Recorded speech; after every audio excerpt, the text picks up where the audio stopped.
Welcome to episode 6 of Graya TV. Over the past 5 years, we've learnt lots of do's and don'ts with regards to buying, Over the past 5 years, we've learnt with regards to flipping homes, don'ts with regards to flipping homes.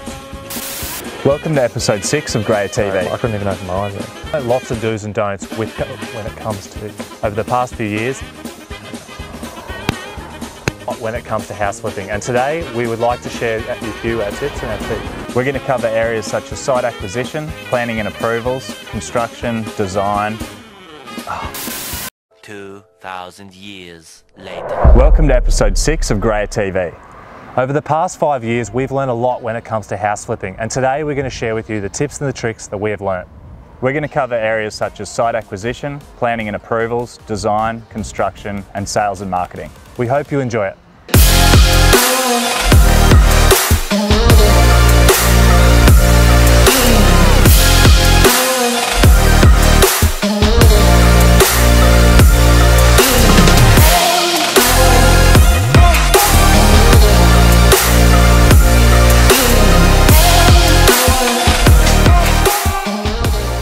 So at Graya Developments, we concentrate on doing high-end residential houses. That's sort of the area we focus on, and the particular suburbs are Paddington and Barton, which is in the west of Brisbane. They're sort of close to the city, they're pretty sought after, but we still feel that the sites are slightly undervalued. So to date, that's the only areas we've concentrated on, and we just think there's a lot of potential moving forward, and that's probably the areas we're going to stick to in the near future. Yeah, the idea behind sitting in the high-end niche market in the inner city suburb is it really stacks up as far as feasibility and a profit margin. Building beautiful houses on big acreage, 20 k's out of the city, it just doesn't quite stack up. So that's the sort of the niche that we enjoy. In the future, it's a huge passion of ours to also get into some multi-residential units, apartments, townhouses, obviously high-end as well. And that's something that we will get into eventually. But right now, the plan is to sit in this niche market because it's really difficult to do. The market looks like it's going to be quite strong for a little while longer, whereas the units and multi-res stuff is slowly declining, which is good. And in a few years' time, when it's starting to rise back up, we're going to plan to ride that wave.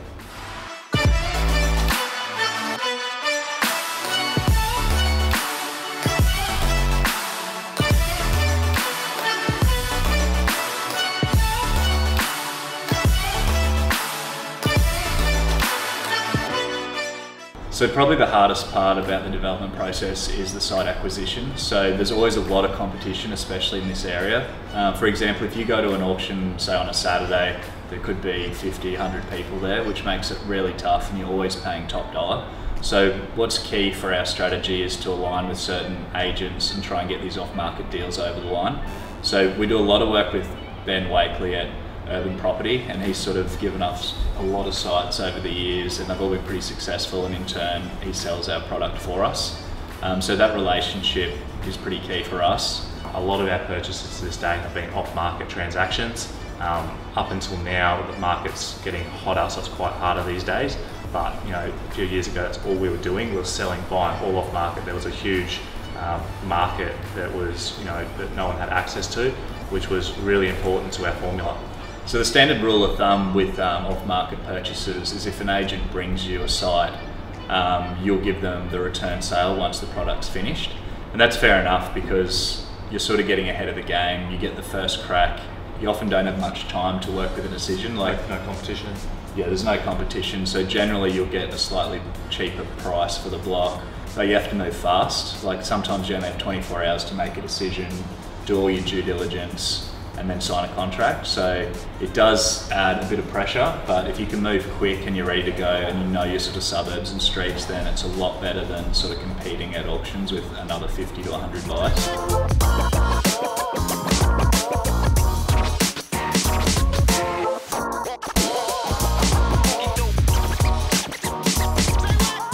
Hi, my name's Ben Wakely from Urban Property Agents, and I've been selling in the Paddington area for 17 years. 5 years ago, a couple of young guys, Rob and Andrew Gray, asked me for a coffee down in Rosalie, and the rest is history. We've seen some great developments since then. The first was one in Normanby Street in Indooroopilly. The boys, I introduced them to a site there. It was probably about 5 days after we had a coffee, and that's where it all started, from Normanby Street in Indooroopilly. They didn't want to buy it, and I sort of forced them to buy it, and from there on, the relationship and the builds have just gotten bigger and better. Over the last 5 years, the Graya boys have continually evolved, and every new project they've changed something on a house or on the property, and in respect to marketing, they've just gone to a whole new level, and they've got such a great product to back that up. It's even got people that weren't developing into the game, and it's also got people that sort of were a bit gun shy after the GFC back in, and given them confidence and created a whole new level. And it's also set a bar for other builders to live up to, because if they're not living up to that standard, their product won't sell, or the property will just sit on the market for a long time. Another great thing we've noticed is the people that have bought, or I've sold Graya properties to, have just sung the praises of the boys and the post-build service that they've got, or when they've purchased. So they love living in their Graya homes, and so I'm sure there's many more owners out there that are waiting to get into a Graya property. Now you've heard enough from me, I'll hand you back to the real star of the show, Rob from Graya Constructions.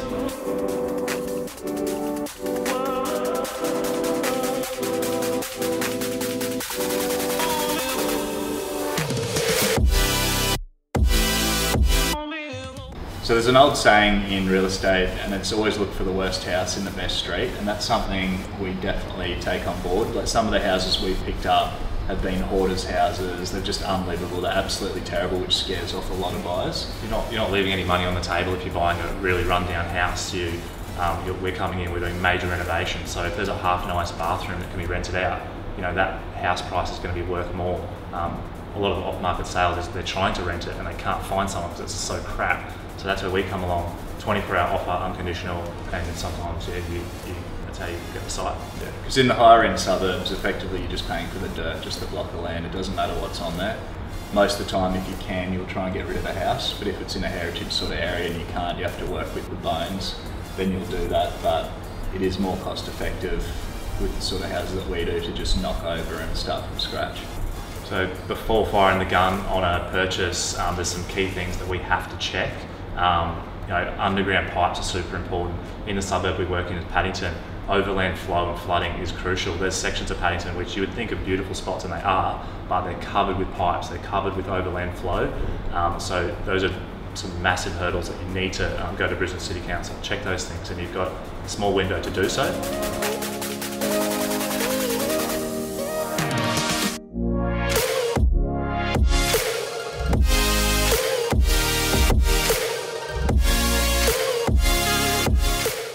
So it's also important when you're negotiating, like most contracts, it's typically 30 to 60 day settlement.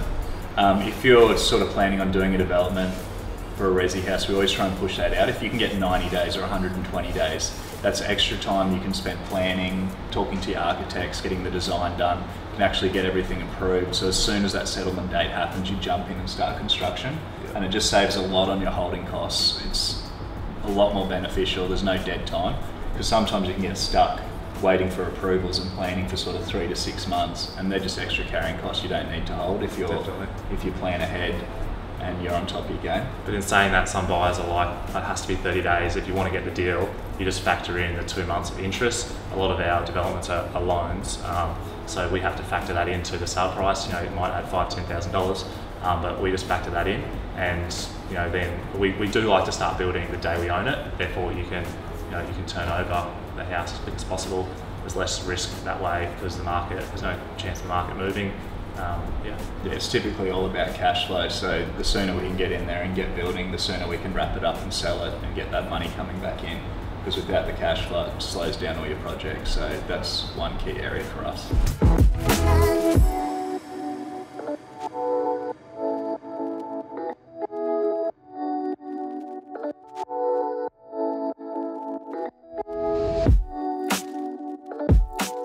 So if you're starting again at a young age, what I'd highly recommend is you talk to a broker. don't just go to the bank that you bank with and ask for a loan, because that's just one option. A broker will go to multiple banks. They will choose the bank which is most suitable for the development or the house you're trying to buy.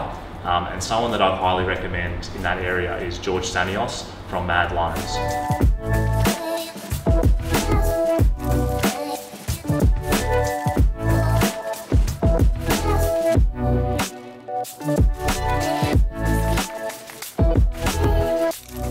So once we've acquired our site, a part of our most recent business plan is to engage high-end architects.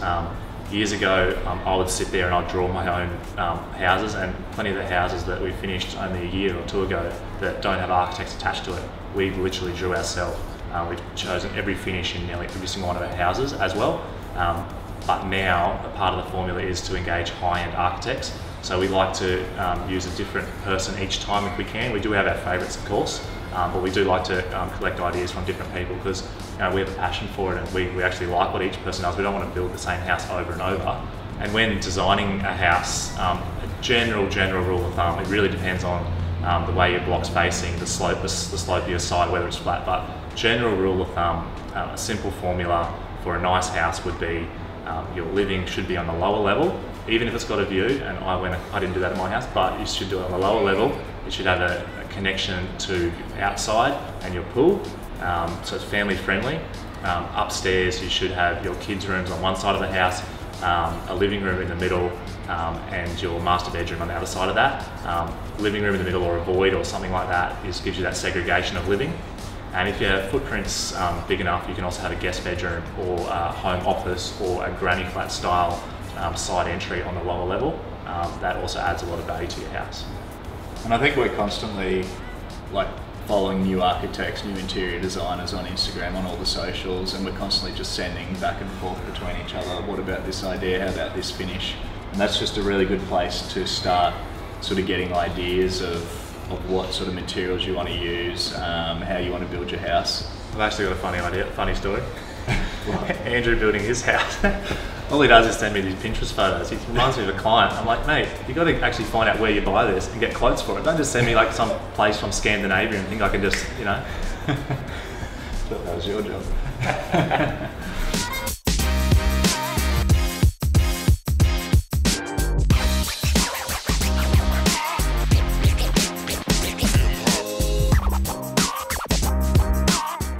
So I guess we've been working with Graya now for a number of years, and done quite a number of projects with them.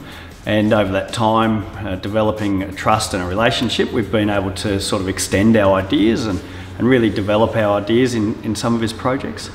And so when Rob called me and said he had this site at Mahara and did I want to have a look at it, of course we absolutely jumped at the chance. We came around here and had a bit of a walk of the site and discussed some ideas, and I immediately saw opportunity for a fantastic house. I think all the bones of the type of site, the size of the site, its aspect and orientation are exactly the sort of thing to create the opportunities to develop a really great house. And we've tended to start extending ourselves on these houses now. We've got to know each other, and I know what Rob likes, and I know that he wants to push the boundaries. So it gives us a real freedom that sometimes we don't have. So we've been able to break the shackles on some of these projects, and it's just a fantastic opportunity to be able to showcase some of our work with Graya Constructions, to give people the opportunity to come and buy these houses. I think anyone who owns one of these houses would be immensely proud, and I'm also enjoying working with Rob and Andrew on their own houses at the moment. So I think it's going to be it's a really strong relationship, and I think it's developing some really great product. Coming soon on Graya TV. Yeah, so we are lucky enough to do all of Rob and Andrew's development approval work for the houses they've been doing in Paddington over the last couple of years.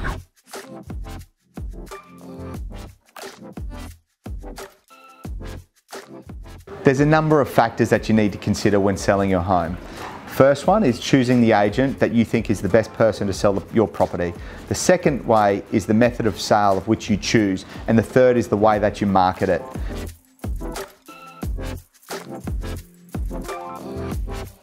The online game is constantly changing, and it's important to utilize the latest techniques and trends that will make your brand stand out from your competitors.